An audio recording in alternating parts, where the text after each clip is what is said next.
On the chilly, frost-covered morning of December 24th, 1978, Noel Turner awoke with a nagging sense of unease. His wife Kaye, known to everyone as a committed runner, had headed out earlier for her routine jog through the secluded trails surrounding Camp Sherman, Oregon. The quaint and remote vacation spot was meant to be a peaceful retreat, an escape where friends could celebrate the holidays together. But as minutes turned into hours without Kaye's return, what was supposed to be a joyful holiday quickly became every family's worst nightmare. Panic set in when Noel couldn't find her. Friends joined him, combing the snowy trails, expecting at any moment to see Kaye, perhaps nursing a twisted ankle or disoriented. However, as their search broadened, the optimism faded into desperation.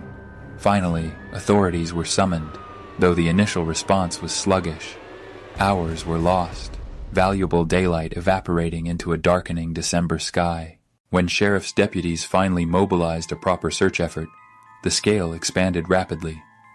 Dogs, trackers, and volunteers scoured every possible path Kaye might have taken. It soon became chillingly clear. Kaye hadn't simply gotten lost. Witnesses appeared, 2 highway workers who recalled seeing Kaye jogging, confirming she had been on the path everyone suspected. Investigators felt they were inching closer to understanding her mysterious disappearance. Then came a discovery both promising and frightening. Trackers found 2 sets of footprints in the woods, one smaller, matching Kaye's Nike running shoes, and one larger set. Disturbingly, the tracks indicated a struggle, followed by what seemed to be the smaller person being dragged deeper into the wilderness.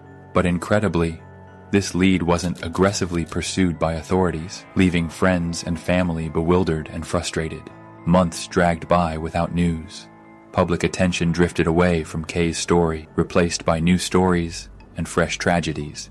Then, suddenly, 8 months later, a stranger walked into a local store, claiming he'd stumbled across items in the woods he suspected belonged to Kaye.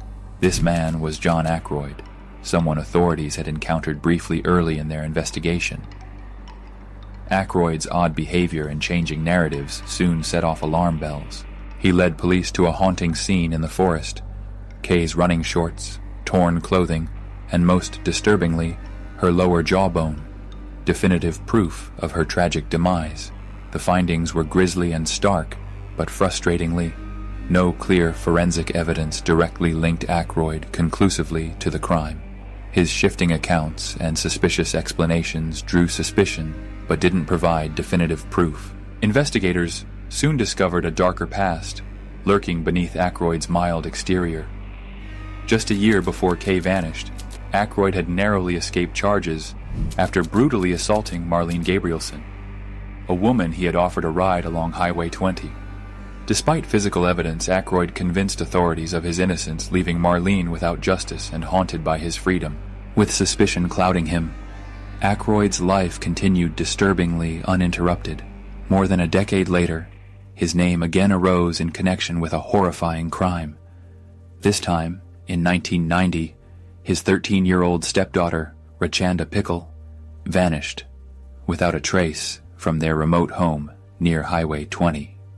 On the day of her disappearance, Ackroyd suspiciously claimed to have unexpectedly taken the day off work, a convenient alibi with no witnesses to confirm his whereabouts. As with Kaye, Ackroyd positioned himself at the center of search efforts, feigning concern, yet unsettling investigators.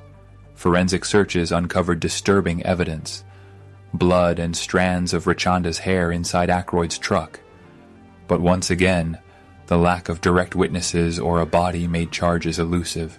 Tragedy struck again in 1992, as friends Melissa Sanders and Sheila Swanson disappeared after visiting a diner frequented by Ackroyd.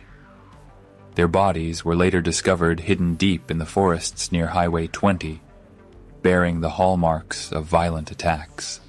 Again, suspicion fell squarely on Ackroyd, but authorities grappled with circumstantial evidence that was compelling, but frustratingly inconclusive. Finally, a breakthrough came with Kaye's case.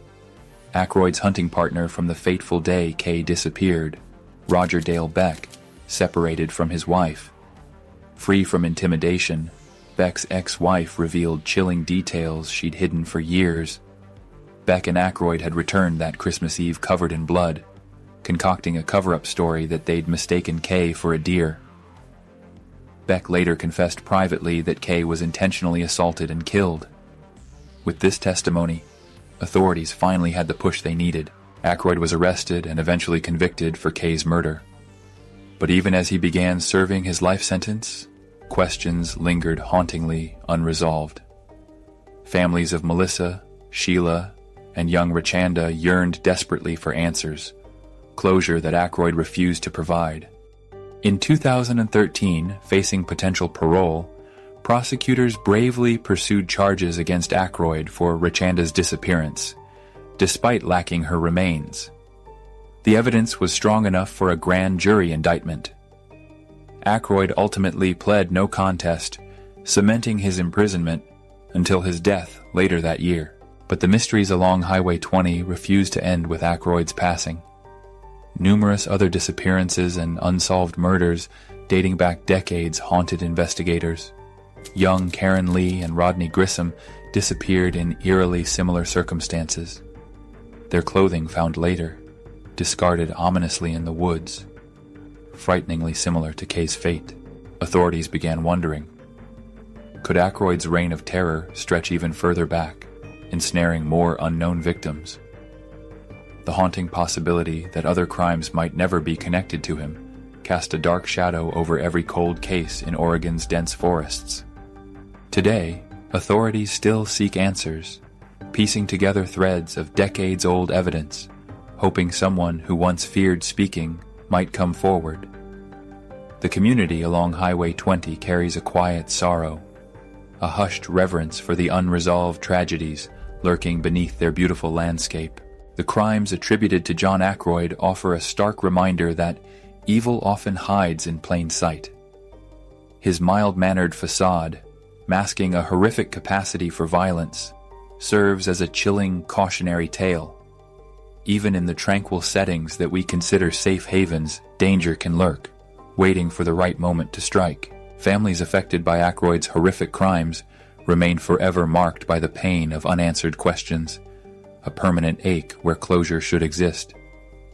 Their stories compel us to remember, to stay vigilant, and to demand justice, even when decades have passed.